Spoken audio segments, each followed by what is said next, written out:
నేను ఏఎన్ఎంగా జాబ్ చేస్తున్నాను. నా నేటివ్ ప్లేస్ వచ్చి మంచిర్యాల డిస్టిక్.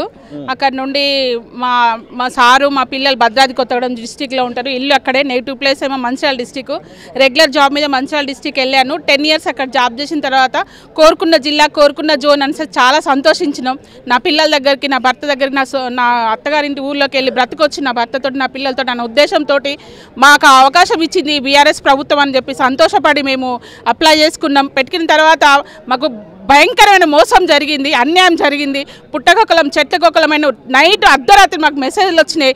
తెల్లవారేసరికి ఇమీడియట్గా జాయిన్ అవ్వకపోతే ఉద్యోగాలు పోతాయని చెప్పేసి అనౌన్స్ చేయడం వల్ల మేము వెళ్ళేసేసి మాకు తీసుకుపోయి మంచిర్యాల ఎక్కడ కాళేశ్వరం జోన్ నుంచి తీసుకెళ్ళి బాసరా జోన్లో నిజామాబాద్ డిస్టిక్ సిరికొండ మండలం ఇంటీరియర్ ప్లేస్లో వేసేసిండ్రు. అసలు టీవీలలో చూడటమే తప్ప పేర్లు విన్నది కూడా లేదు. విన్నాము, ఇప్పుడు కళ్ళతో చూస్తున్నాము. మా వయసు ఇప్పుడు 50 సంవత్సరాలు. Sugar, BP, rheumatoid arthritis patient. నా పిల్లలు చూడాలంటే నేను ఈరోజు సాయంత్రం నైట్ 4 గంటలకు నేను బస్సు ఎక్కితే తెల్లవారు 4 గంటలు 5 గంటలు దిగాల్సి వస్తుంది. ఆరోగ్య స్థితిగతులు మంచిగా అట్లా నేనే కాకుండా చాలామంది కూడా స్త్రీలు బాధపడుతూ ఉన్నారు. భర్తలకు దూరమై, పిల్లలకు దూరమై, అనాథల్లాగా దిక్కులేని వాళ్ళ.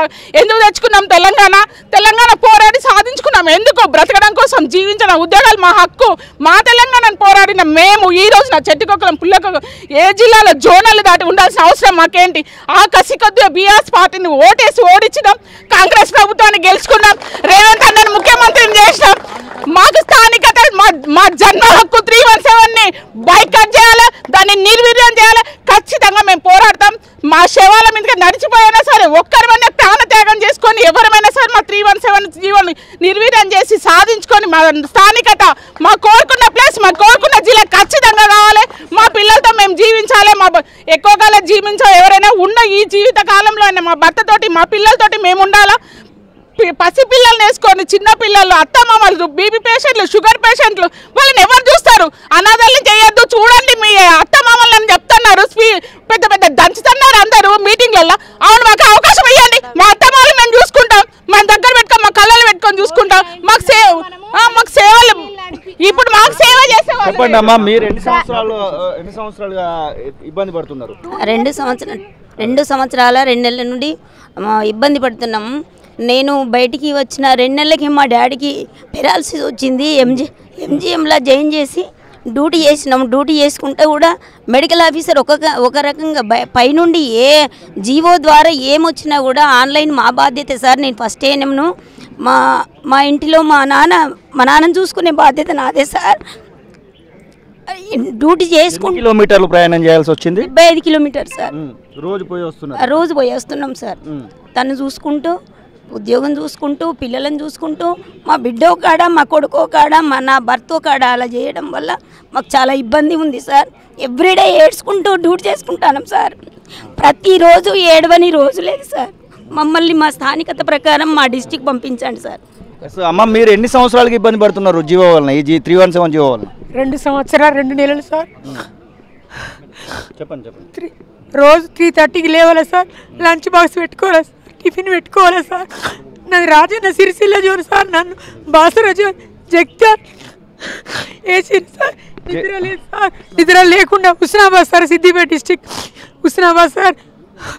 డ్యూటీ టెన్షన్ కంటే పోవడం రావడం చాలా ఇబ్బంది అవుతుంది సార్. టెన్షన్కు బాడీ పెయిన్స్, మోకాల నొప్పులు.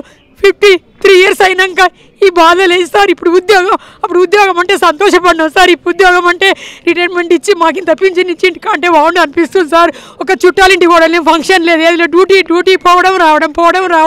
పొద్దున మెట్టిపల్లికి పోవాలి సార్. నేను జగిత్యాల డిస్ట్రిక్ట్ మెట్టిపల్లికి పోవాలి సార్. నేను నమ్మకం ఉందా మరి? కాంగ్రెస్ పార్టీ వాళ్ళ మేనిఫెస్టోలోనే పెట్టింది సార్. నమ్మకం ఉంది సార్.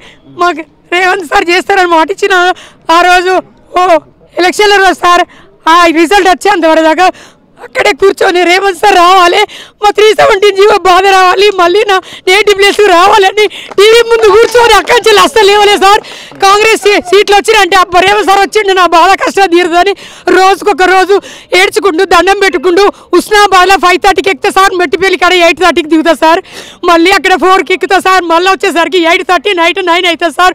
మళ్ళీ వచ్చి వంట చేసుకోవడం, ఊడ్చుకోవడం, నైట్ అన్ని చేసుకోవడం, తెల్లారి మళ్ళీ 5:30కి వెళ్ళడం సార్. ఆరోగ్యం చాలా రోజుకు స్కిన్ ఇచ్చిపోతుంది సార్. చేయాలనిపిస్తలేదు సార్. ఖచ్చితంగా రేవంత్ సార్ సార్ మీద నమ్మకం ఉంది సార్.